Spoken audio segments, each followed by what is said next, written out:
Desde ahora y hasta las 20. Es momento de Animate.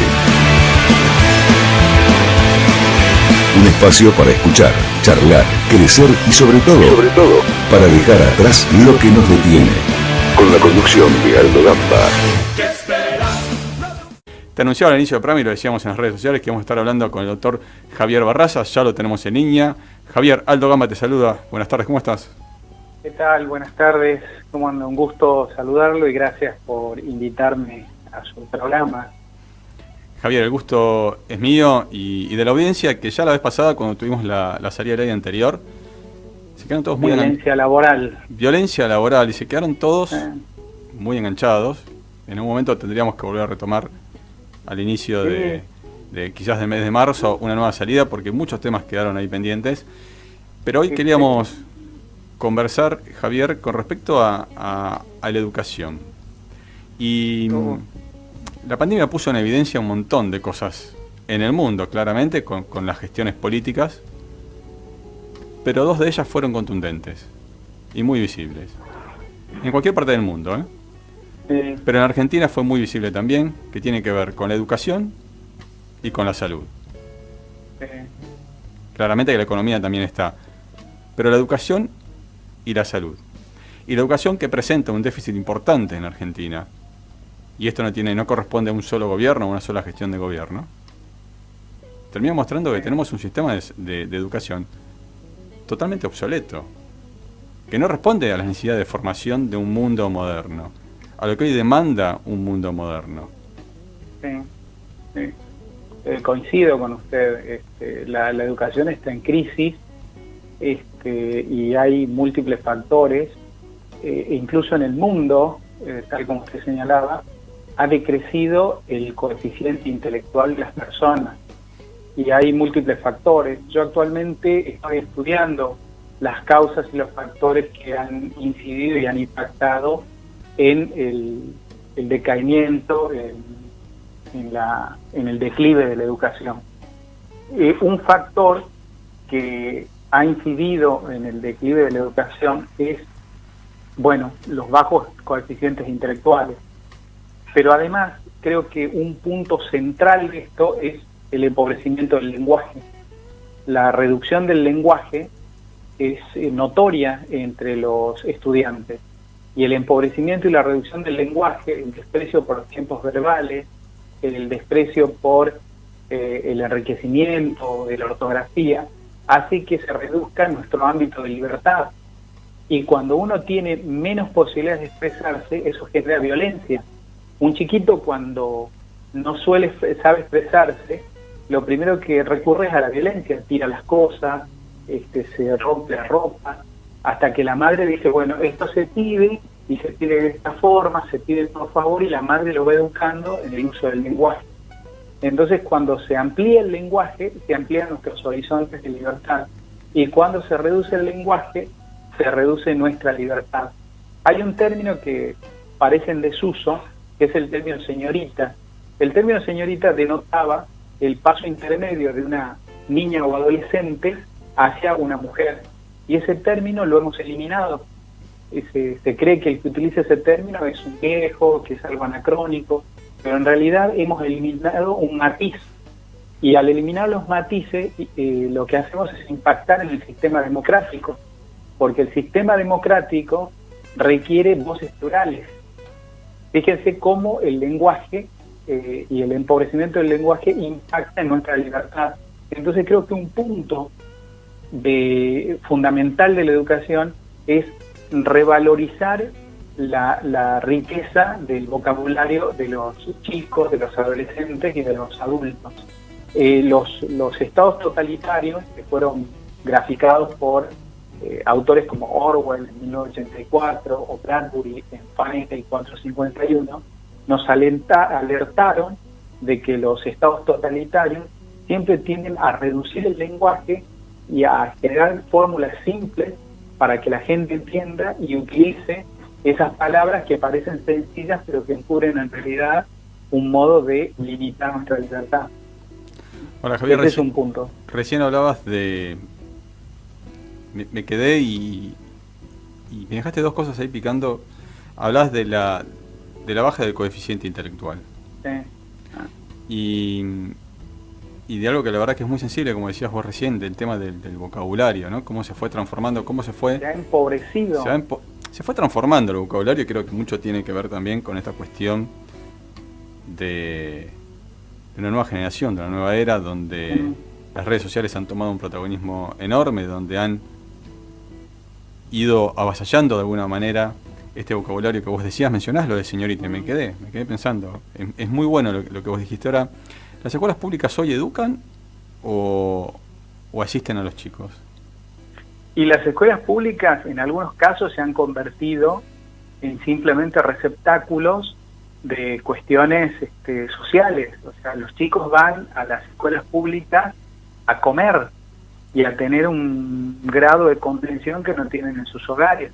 Yo tengo un amigo de una escuela pública que le ha pedido reserva. Él es preceptor en un colegio público en la ciudad de Buenos Aires, y él me dijo: mirá, acá el ámbito no es propicio para la educación. Los chicos vienen con hambre y con una problemática de el padre que está preso, la madre que es trabajadora sexual y que no despliega su actividad de madre. Entonces los chicos no pueden desplegar un ámbito educativo adecuado con esa problemática. No están pensando en comer y están pensando en la violencia que los circunda diariamente. Entonces, en la educación pública tiene un gran problema, porque no es un ámbito para educarse, sino para una contención de tipo social. Entonces, y por esa razón también la clase media baja, opta por el sistema privado. Si uno hace una encuesta, que no existe, la mayoría de las personas de la clase media optan por el sistema privado. Yo soy un producto total de la educación pública. Fui a una escuela remota en la provincia de Salta, educación pública. Fui a la Escuela Nacional Normal Superior, también de la provincia de Salta, y después ingresé a la Universidad de Buenos Aires. Soy un producto total de la educación pública. Incluso el posgrado que yo hice en Derecho Administrativo lo hice en la Escuela de Abogados del Estado. O sea, soy un producto total de la educación pública. Pero ese objetivo hoy ya no está cumplido. Ahí déjame decirte algo, porque nombraste varias cosas. Primero, el producto, como vos te mencionás, de la educación pública, y donde muchos lo dicen con orgullo, justamente, Sí. Es un producto que hoy ya, si uno lo buscaría en una góndola, no existe, porque todo se ha transformado. Hay una cuestión de brechas. Sí. Y mencionás lo que era la pobreza, o contar con pocos recursos económicos, ¿no? Y decías recién, con claros ejemplos, esta cuestión de que el chico viene y el papá quizás está preso por un delito, por violencia, la mamá, por poner ejemplos que te entiendo, a lo que apuntás, ¿no? Extremos, trabajadora sexual y demás. Pero también hay que reconocer que en un país que se dice federal, pero que en definitiva no lo es. Claro, no hay situaciones muy precarias, como por ejemplo en la provincia de Misiones, donde los padres trabajan con la cosecha, no están presos, las mamás no son trabajadoras sexuales, pero gente olvidada, gente con escasos recursos económicos, y que el chiquito asiste caminando 4 o 5 kilómetros, muchas veces descalzo, también, a un colegio con un guardapolvo increíblemente impecable, blanco, en una escuela rancho, a tratar en un pizarrón compartido, en donde tenés desde primer grado hasta sexto grado a tratar de poder aprender algo. Claramente el año pasado eso no se pudo lograr con la pandemia. Digo, están estas brechas, y esa brecha sigue creciendo. Esta brecha está, Y como vos decías, lo mismo ocurre en la provincia de Salta. En Salta hay una escuela, la Escuela Abra de San Antonio, que en su momento la directora fue una compañera mía de la escuela normal, y ella da clases en una escuela rancho con baños de letrina. Ella, para llegar a su colegio en Abra de San Antonio, ella tenía que caminar entre 6 y 7 horas para llegar a su escuela en las montañas de la provincia de Salta, porque la orografía del lugar no permite la entrada de vehículos. Mi amiga se llama Norma Flores, y de hecho hay un video en YouTube donde ella narra todos los avatares y vicisitudes que tiene que enfrentar una maestra rural. Mi amiga se llama Norma Flores y doy el nombre porque ella me dijo, sí, dan el nombre porque yo vivo esta realidad. Y bueno, esto que usted señala es así, son clases olvidadas que intentan y resisten y creen todavía en la educación. Lo que pasa es que vale la pena mencionarlo también para poder entender muchas veces la lógica de por qué estamos como estamos. En el programa anterior, el martes pasado, hablábamos del gobernador de Formosa, Gildo Infran, un gobernador que es perpetuo, 26 años al frente de la provincia.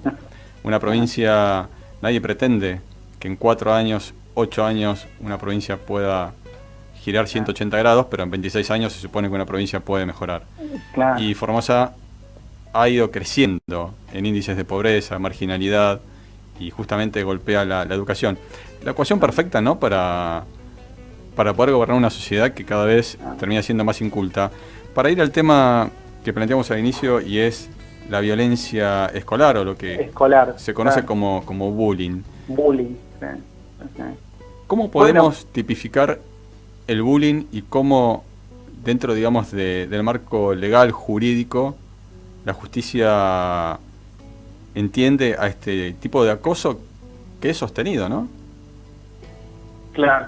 Bueno, el tema de la violencia escolar es un tema que requiere un profundo estudio y medidas concretas para combatirlo. Lo dramático de esta lucha es que no contamos con cifras certeras y absolutas sobre la cuestión. Se habla de la fijación de políticas públicas, de múltiples aspectos que parecen oratoria de sobremesa. Mientras tanto, no sabemos cuántos chicos se suicidan en el ámbito de la República Argentina o en el ámbito de la Ciudad de Buenos Aires, en el sistema escolar, que no le brinda contención, y tampoco podemos saber cuántas denuncias se han formulado en el último lustro. O sea, si uno le pregunta a la Dirección General de Educación Privada del Gobierno de la Ciudad, ellos no cuentan con estadísticas para saber cuántas denuncias se han formulado sobre violencia escolar. Ese es un punto entonces que resulta preocupante. Deberíamos tener por lo menos el número. Bueno, el otro problema es la denominación. Así como yo les decía en el anterior programa que no debería denominarse esto mobbing, la violencia laboral, sino tortura psicológica. En el caso del bullying, el bullying es una denominación, a mi juicio, insuficiente, porque esta denominación está tomada del inglés, que es un idioma con una practicidad notoria, pero carece de las sutilezas para brindar con grado de detalle una visión aproximada de esta cuestión que es compleja y de contornos muy, pero muy sutiles. Entonces, a mi juicio, esto debería denominarse violencia escolar, más que bullying. Bueno, además se habla de lenguaje sencillo, se habla de acercar a la sociedad las sentencias, pero bueno, cuando utilizamos términos, utilizamos mobbing y utilizamos bullying, que son términos insuficientes. Entonces creo que el primer problema es, así como el mobbing lo hemos denominado incorrectamente, en este tema también hay que denominarlo de manera correcta, que es violencia escolar. El otro punto que se plantea acá es que a menudo creemos que los chicos son seres de candor y pureza.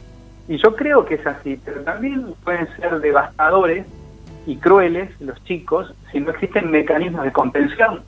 Si uno ojea en la literatura, en la novela distópica El Señor de las Moscas de William Golding, en esa obra unos chicos británicos muy educados quedan librados a su suerte en una isla. Sin un adulto que los contenga, sin autoridad ni límites, se entregan a prácticas crueles y desenfrenadas. Siempre recuerdo con estremecimiento el pasaje en el que Roger, uno de los personajes malos, deja caer una piedra y asesina a Piggy, que era un gordito muy entrañable que simboliza en la película la razón y la civilización. Entonces, los establecimientos educativos, lo que cabe preguntarse, ¿pueden brindar respuestas eficaces para este flagelo? Porque lo que se hace en los colegios es formar un gabinete, y en ese gabinete se arma un círculo de diálogo entre el agresor y el agredido. Entonces, este es un punto que deberíamos señalar.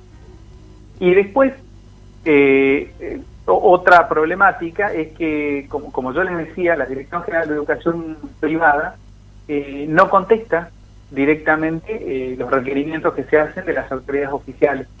Yo mismo, como defensor oficial del Poder Contencioso, he formulado un pedido a la Dirección General de Educación Privada y nunca ha contestado acerca de lo que están haciendo respecto de la violencia escolar. Pero Javier, ¿por qué con tantos detalles que nos estás brindando que son muy claros y donde también vale la pena decir de que la violencia, por no decirle bullying, la violencia escolar, que tiene otro alcance y tiene otra generosidad la palabra, se nutre, digamos, de efectos secundarios que tienen que ver con la soledad, con la tristeza, con el miedo, digamos. Con el miedo.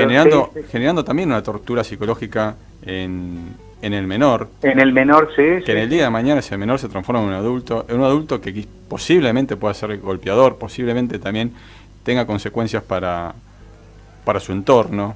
Claro. ¿Cuáles son las herramientas que tiene tempranamente un chico que se da cuenta que está sufriendo de esta violencia escolar? ¿Y cuál es la herramienta que tiene una mamá o un papá a la hora de identificar que en ese entorno escolar existe este tipo de acoso, este tipo de maltrato? Bueno, hoy no existen, existe, bueno, el orden jurídico positivo, ¿no? Que es a lo que yo me dedico. Hay una convención, la Convención sobre los Derechos del Niño, pero podríamos hablar del orden jurídico, pero ¿cuáles son los instrumentos que tiene el chiquito hoy? En realidad, lo que convendría hacer en los ámbitos educativos es iniciar unos programas de capacitación, de manera tal que el chico detecte rápidamente cuáles son las situaciones de violencia. Porque cuando un chico le pega a otro, eso es violencia. Pero cuando un chico le asigna un apodo a otro, también es violencia. Cuando el chico le dice a otro, no hables con tal, o lo excluye del juego a un chico, ya estamos en una situación de violencia. Entonces, en países como Finlandia, lo que se hace es contrariamente a lo que hacemos acá.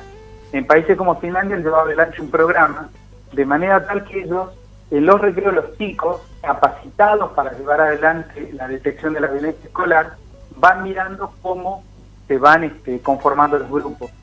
Y cuando se detecta una situación de violencia, el agresor va por un lado a un sistema de capacitación, el agredido va por otro lado, y el grupo no es un tercero indiferente. El grupo tiene que saber que ante la detección de esa situación de violencia ya es partícipe de la violencia. Entonces, en Finlandia han llevado adelante un programa con singular éxito. Entonces, los chicos de la más temprana escolaridad ya son capacitados en la detección de la violencia escolar. Y se buscan también mecanismos para que nadie se solidarice con el agresor y se solidarice con la víctima. Porque lo que hacen usualmente los chicos, el agresor generalmente tiene capacidades de liderazgo, tiene una cierta incidencia sobre los grupos de los pequeños. Entonces, lo que se busca en esos mecanismos es desactivar ese sistema de liderazgo y de manera tal de que el chico agredido pueda tener algunos instrumentos. Creo que en la Argentina se podría pensar en este sistema que en Finlandia ha tenido éxito. Justamente estaba pensando en eso y vamos con las dos últimas preguntas, pero muy importante lo que estás contando, nos están escribiendo por WhatsApp. La verdad que eso, de vuelta se generan muchísimas preguntas, mucha gente está atenta a esto porque es cierto que lo vive y es cierto algo que vos decías recién, que es con la cultura aceptada, ¿no? Digamos, de pronto... Claro. Tanto el papá, la mamá o el chico es como que entiende que tiene que aceptar la cargada, la exclusión, que es parte, ¿no? de una comunidad, de una tribu, claro, en la cual tenés que pertenecer, claro. Pero en definitiva, como vos mencionabas, tener un programa. Ahora, este programa de Finlandia, ¿no sería bueno empezar a modificar la currícula escolar con determinados contenidos de valor, como fue en el caso de la educación sexual temprana? Digo, poder tener un contenido curricular como este, donde empecemos a hablar de igualdades e identificar qué significan estas igualdades. Sí, por supuesto, sí. Hay que educar a los chicos en valores y saber que la violencia no es simplemente que a mí me apliquen un golpe de puño, ¿sí? La violencia es la asignación de un apodo que me descalifica, la violencia es que me excluyan de un juego, la violencia es que no me hablen. Yo recuerdo en el colegio primario cómo se excluía. Yo fui alumno de primaria en los años 70 y a veces, bueno, el que no sabía jugar a la pelota, bueno, se lo excluía del juego. No, listo, no juega. ¿Sí? Y uno lo tomaba como algo normal, y en realidad eran niveles elevados de violencia, asignación de apodos. Yo me acuerdo que teníamos un compañerito que era el burro del grado, y bueno, y no podía aprender, y qué sé yo. Bueno, entonces un día estábamos viendo historia de la invasión de los hunos, y Atila, que era el rey de los hunos, y le decíamos Atila, y todos nos reíamos, ja, ja, ja, Atila, que esto, que lo otro, y bueno, y en realidad con el tiempo uno se da cuenta que eso era un sistema de violencia que sometíamos a un compañerito. Y bueno, pero bueno, yo grande me di cuenta los niveles de violencia en los que estuve inmerso durante mi época escolar, ¿no? Y también en la secundaria, ¿no? O sea, excluir a una persona, no invitarlo a una fiesta. Bueno, sí. En eso deberíamos educarnos y aprender a detectar que la violencia no es simplemente violencia física o insulto, es algo de contornos mucho más sutiles. Te saco del tema que venimos conversando, violencia escolar, y rápidamente a las dos últimas preguntas. La primera es, ¿por qué el Ejecutivo sentís que no se ocupa de la educación? De pronto vivimos un año tan complicado como la pandemia, pero tuvo la fuerza de promover la ley de interrupción voluntaria del embarazo. Del embarazo, sí. Y vemos que en Argentina hay dos cosas que son muy preocupantes. Primero, la situación de hambre, en donde creo que un país como la Argentina, que está catalogado productor de alimentos para el mundo, y esto vale la pena que la gente lo entienda, digamos. La Argentina puede producir alimentos para 900 millones de habitantes, y sin embargo a 45 millones de personas el 50% es pobre. Y tampoco se focaliza en lo que tiene que ver el desarrollo de la educación. ¿Por qué el Ejecutivo no pone foco en eso? Y hay múltiples factores. Yo creo que yo descarto la mala fe. Yo creo que en realidad muchos de los de nuestros legisladores o de autoridades administrativas no conocen en profundidad el tema. Yo creo que muchas de las autoridades no es por una actitud intencionada, sino que no están capacitados en ciertos puntos. En ese sentido, múltiples asesores, yo le cargo las tintas a los asesores, a los técnicos, que no están preparados para asesorar de manera adecuada a las autoridades gubernamentales. Porque el político, en definitiva, es una persona que quiere gestionar el interés general, pero si no cuenta con asesores adecuados, no lo puede hacer, porque el político no puede saber de todo. El presidente de la nación es un reconocido penalista, pero no puede saber de educación, de ciencia, de arte, y bueno, y requiere ahí de asesores, de personas especializadas que lo puedan asesorar buenamente y con expertise a la autoridad política. Entonces yo creo que el gran problema, el gran déficit está en los técnicos, ¿sí? Que muchos acceden a los cargos sin concurso de antecedente y oposición. Y bueno, entonces cuando usted no accede por concurso de antecedente y oposición, entonces usted empieza a deber al funcionario de turno su cargo. En cambio, si usted accede por concurso de antecedente y oposición, tiene la libertad como para asesorar libremente y decir las cosas como son. Javier, yo te quiero agradecer como cada salida al aire que tenemos. Te propongo que la próxima estemos conversando de un tema que nos preocupa mucho a todos los argentinos, que tiene que ver con el acceso a la justicia. Y ¿cómo no? Como siempre, es un placer escucharte. Muchísimas gracias, les agradezco, y bueno, les haré llegar también a quienes les interese un artículo que he publicado sobre la violencia escolar, que contiene todo lo relativo al orden jurídico positivo en el orden federal y en el orden de la Ciudad de Buenos Aires de violencia escolar. Así que muchas gracias. compartilo con la producción y tomo el compromiso de darle la difusión a un contenido tan importante como ese. Bueno, muchísimas gracias y muy agradecido. Gracias, Javier. Un gusto saludarlo. Hasta luego. Bueno, gente, ahí pasaba Javier Barraza, prestigioso abogado, defensor oficial, donde nos comentaba muy claramente los ensayos, las investigaciones, los informes, esta cuestión del acoso, pero que está embebido en un sistema educativo perverso, en un sistema educativo que hoy termina siendo perverso porque no está comprometido a los tiempos modernos. Es un sistema educativo perverso que te está preparando para un futuro que no existe. ¿Entendés lo loco de esto? Te estás formando por un futuro que ya no existe. El mundo está sembrando un nuevo paradigma educativo. El mundo está hablando en otro idioma, en lo que tiene con la formación académica. Y nosotros seguimos en un sistema que nos lleva hacia un futuro que no existe.